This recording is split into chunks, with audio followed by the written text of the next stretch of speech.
Pertama, kita belajar lagi, ini udah masuk silogisme ya. Silogisme hipotesis. Yang pertama itu ada modus ponens. Modus ponens itu biasanya terdiri dari beberapa premis. Jadi misalkan premis satunya itu P maka Q, premis duanya adalah P, maka kesimpulannya adalah Q. Contohnya nih, premis satunya jika ngantuk maka tidur. Premis duanya ngantuk, maka kesimpulannya adalah tidur. Kan jika ngantuk berarti kan sebabnya ngantuk, berarti ini P maka tidur, maka Q sebabnya tidur kan, akibatnya tidur kan, berarti Q-nya tidur.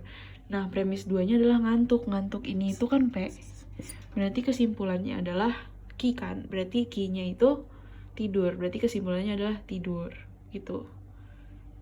Silogisme hipotesis yang kedua itu ada modus tollens. Misalkan premis satunya itu P maka Q, premis keduanya adalah negasi Q, maka kesimpulannya adalah negasi P.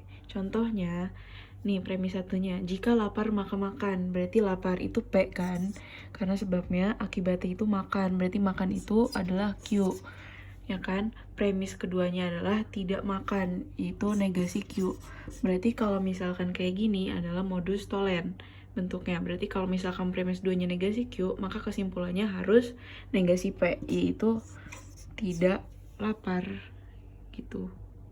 Nah, gimana kalau misalkan itu kita punya premis P maka Q, tapi premis keduanya itu negasi P, maka kesimpulannya tidak dapat disimpulkan. Contohnya di kalimat yang sama nih. Misalkan jika premis satunya jika lapar maka makan, yaitu jika P maka Q, terus premis keduanya itu ternyata tidak lapar. Tidak lapar itu berarti kan negasi P kan. Nah, ini kalau kayak gini kesimpulannya tidak dapat disimpulkan karena kita nggak tahu nih kalau misalkan tidak lapar itu akibatnya apa. Kita cuma tahu kalau misalkan jika lapar maka makan. Nah, kalau misalkan tidak lapar, kita nggak tahu kan akibatnya apa, makanya tidak dapat disimpulkan kayak gitu. Nah, silogisme yang ketiga ini ada silogisme yang dia terdiri dari beberapa premis yang dia sebab akibat semuanya. Nah, premis satunya kan P maka Q, premis keduanya itu Q maka R. Maka kesimpulannya adalah P maka R karena Q-nya bisa dicoret kayak gini kan. Terus contohnya nih, premis satunya makan, kenyang. Kenyang, tenang. Kesimpulannya adalah makan, tenang karena kenyangnya bisa dicoret kayak gitu. Gini gitu. Nih contoh lagi, premis satunya kan rajin, juara. Premis keduanya adalah juara, maka bahagia. Berarti kalau ditanya kesimpulannya, itu berarti kan juaranya dicoret dong, ya kan? Berarti kesimpulannya adalah rajin, jadi bahagia. Gitu. Nah, gimana kalau misalkan premisnya tuh nggak cuma 2? Misalkan premisnya itu ada 3. Misalkan premis 3-nya itu tidak rajin.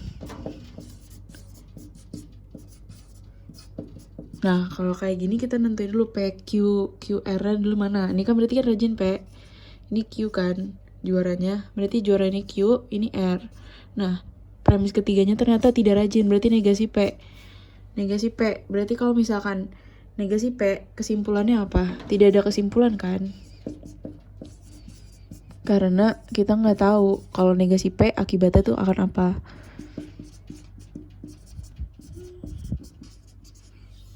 Gitu. Abis itu kalau misalkan ada premis 3 yang lain. Premis 3-nya misalkan juara. Kesimpulannya apa? Kan kita juara itu bentuk apa? Q kan? Berarti kalau bentuknya Q, kesimpulannya adalah R, yaitu bahagia. Nah, ingat kalau misalkan kesimpulan itu ambil huruf setelah premis yang diminta. Misalkan ini kan juara itu Q, berarti kesimpulannya adalah R. Atau ada yang lebih jauh lagi, misalkan ada QR, RS, TU. Nah, misalkan premis ketiganya Q, ambil huruf yang paling jauh, akibat yang paling jauh, yaitu U gitu.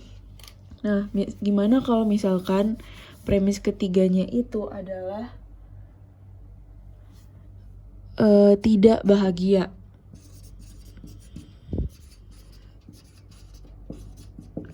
Bahagia kan R, berarti tidak bahagia adalah negasi R. Nah, kesimpulannya tuh apa? Kesimpulannya itu kalau untuk negasi, ambil sebab yang paling jauh. Berarti yang di sini kan yang paling jauh adalah P kan? Sebab yang paling jauh adalah P. Nah, jangan lupa untuk kesimpulannya juga dinegasiin. Jadi negasi P, yaitu berarti tidak rajin. Gitu deh. Nah, kita masuk silogisme kategorisasi. Kan gue bilang silogisme kategorisasi itu terdiri dari 2 kuantor, yaitu kuantor umum sama khusus. Kuantor umum itu disebut juga kuantor universal. Katanya tuh kalau kuantor umum itu ciri-cirinya itu ada kata semua atau setiap. Nah, dia itu jadi premis mayor atau jadi predikat. Terus ada kuantor khusus atau partikular. Ciri-cirinya kalimatnya itu ada kata ada, beberapa, atau sebagian. Dia jadi subjek atau premis minor. Contohnya nih, semua hewan buas berbahaya. Karena ini ada semua, berarti dia adalah premis mayor kan? Premis mayor, berarti dia jadi predikat dong. Ya kan? Nah, abis itu di sini ada kata beberapa, berarti dia itu kuantor umum. Kuantor khusus, sorry. Berarti dia kuantor partikular kan? Berarti dia jadi premis minor, which means jadi subjek. Oke, abis itu kita cari midtermnya itu. Midterm itu kata-kata yang sama dari 2 premis ini. Yang sama tuh kan yang berbahaya ini kan. Berbahaya. Berarti ilangin aja ini, dicoret. Nah, abis itu kita ngerangkai kesimpulannya itu dari subjek ke predikat dulu. Berarti dari yang khusus ke yang umum. Berarti kan jadi beberapa kucing adalah hewan buas. Udah gitu. Beberapa kucingnya itu dari si premis minor alias subjek. Hewan buasnya itu adalah dari premis mayor alias predikat. Gitu. Udah deh.